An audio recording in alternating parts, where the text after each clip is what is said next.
Welcome to Keto Meals and Recipes.com. In today's video, I will show you how to make my version of the Egg Bites 3 ways, my prep ahead breakfast.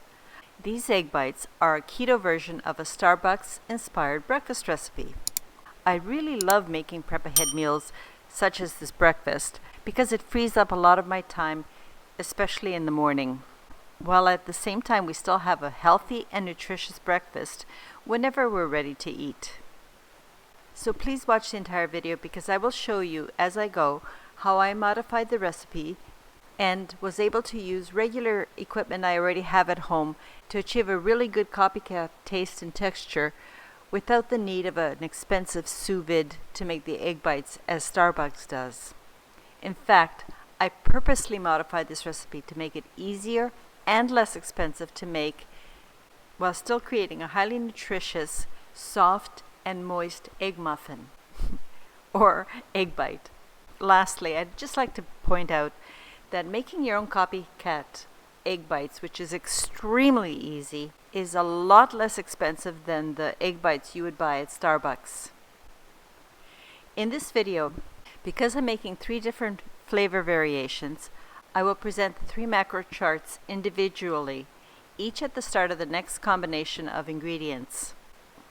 The macronutrient ratio for this first version with the sausage is 1.1 to 1, with 1.7 grams of total carbs, 0.2 grams of dietary fiber, resulting in 1.5 grams of net carbs per egg bite.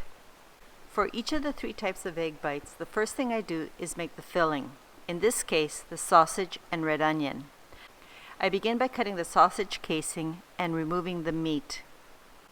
Then place the skillet or frying pan on medium heat and add your butter.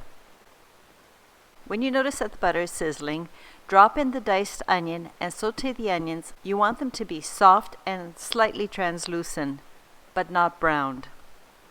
For these egg bites, I prefer to use a red onion because they are not as bitter and as pungent as white onions or yellow onions. But you can use regular yellow or even green onions or chives. Just use what you have on hand. At this point, it's time to add your sausage meat into the skillet. And as you're frying the sausage meat, use a spatula to chop up and break up the meat into very small clumps. And then just pan fry the sausage until the meat is cooked all the way through. You don't want any part of the sausage meat to be undercooked, especially since this is a prep ahead meal and will be refrigerated for several days. But as with everything, make sure you don't over fry the sausage because then you'll have just hard little clumps of meat.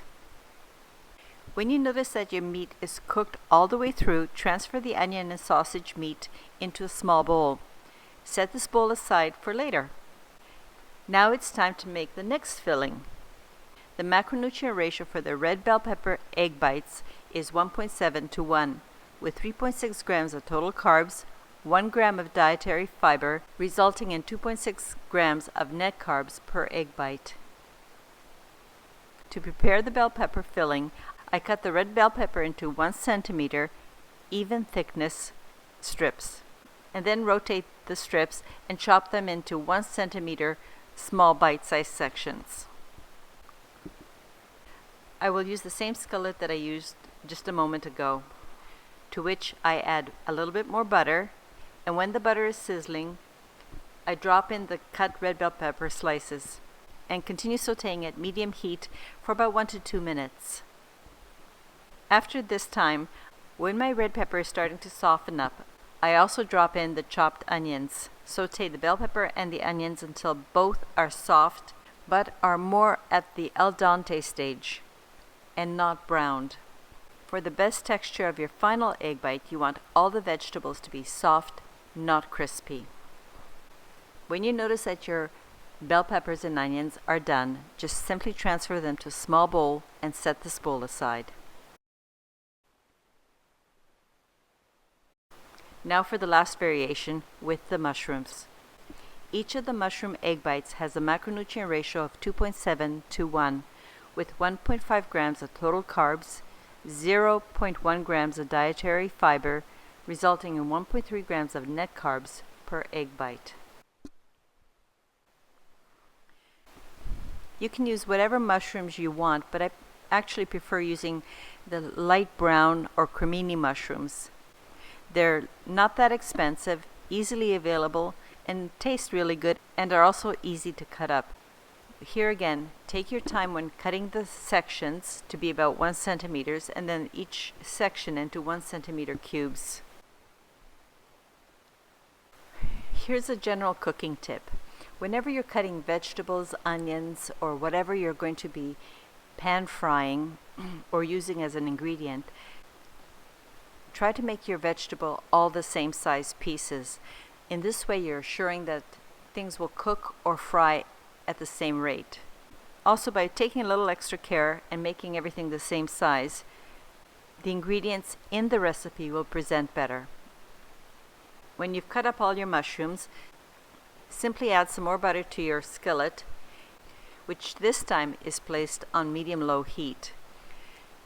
Drop in your mushrooms and saute until the mushrooms are soft and just starting to get a bit more brown.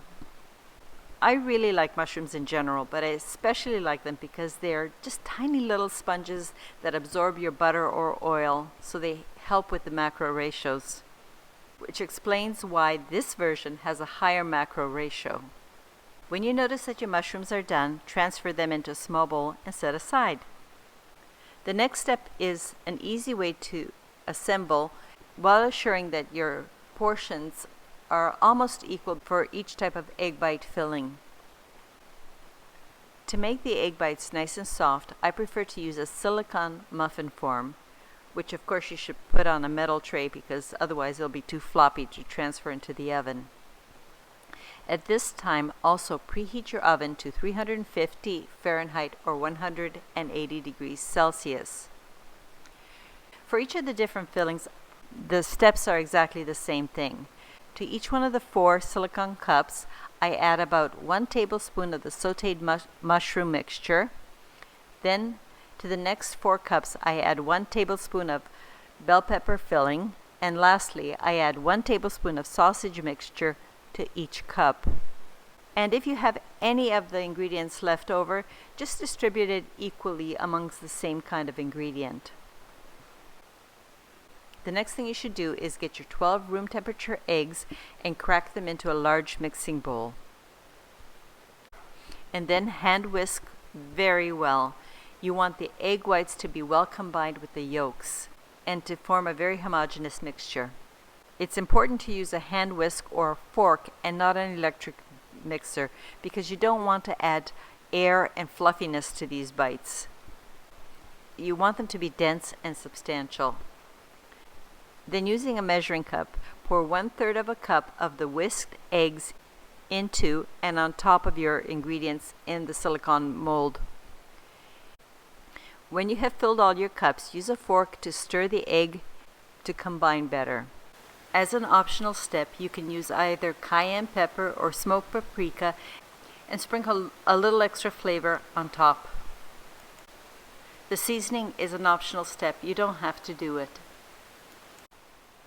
Then transfer the muffins, which are on your tray, into the middle position of your preheated oven and set your timer for about 15 to 20 minutes. You want to bake these egg bites until they're nicely set. Depending on your oven and whether you're using a metal or, as I prefer, a silicone muffin tray, you may have to adjust the baking time, so keep an eye on them. When your egg bites are done, remove them from the oven and let them cool for about 10 minutes before you remove them from the muffin form. If you've used the silicone forms as I have, the sides and the bottom of the muffin tins will be nice and soft, just like the interior, and the texture that they would be with a sous vide. The top may be a little bit crustier though. As I said, you can get a really good comparable sous vide style Starbucks inspired egg bite, and the egg bites themselves will have a very nice texture. Now here are just 3 of the combinations of egg bites that my family and I enjoy, but you can mix and match and add whatever ingredients you want to flavor your egg bites. Just remember to keep the portions about 1 tablespoon of filling for each egg bite. And I'd really appreciate it if you have a different flavor combination. Leave me a comment and let me know what you do for filling. Store them in an airtight container. These egg bites will keep in your refrigerator for about 4 to 5 days. And they taste really good whether they're served hot or cold. As always, the link for the printable formatted recipe, which can be translated to many international languages, is in the description box below. Thank you very much for taking the time to watch my video. And if you want more inspirational breakfast ideas, check out these end links. Please come back when I post my next video, and until next time, have a very happy and healthy day. Cheers!